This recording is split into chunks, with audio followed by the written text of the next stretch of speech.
So hi! Welcome back to my YouTube channel, and for today's tutorial, ituturo ko sa inyo kung paano nga ba maglagay or mag-add ng music sa ating Facebook profile.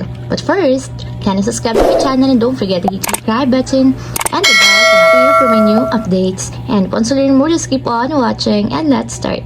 So ayun guys, for today's video, open lang natin ang ating Facebook app or yung ating Facebook account.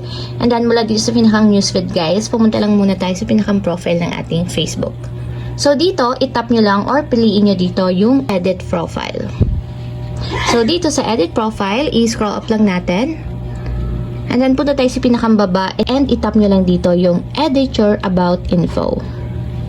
So dito naman guys, is scroll up lang natin.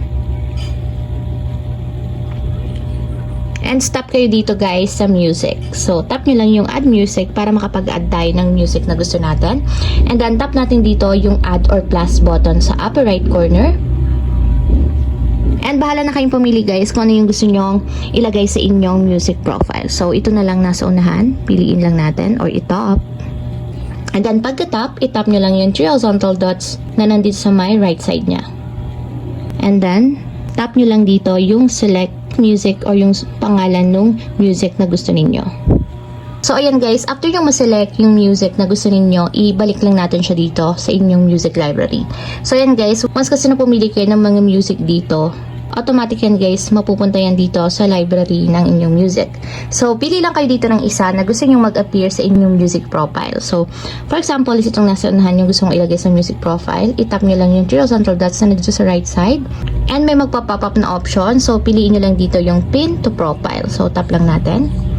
And automatic yan guys, yung song or yung music is nakapin na sa ating Facebook profile. So refresh lang natin. And ayan guys, kung makita nyo, andun na siya sa ating profile dito sa Facebook. So ayun lang guys, ganun lang kasimple kung paano nga ba mag-add ng music sa ating Facebook profile. If you have a question, can you comment down below and don't forget to hit the subscribe button and the bell to notify you from new updates. And thank you for watching!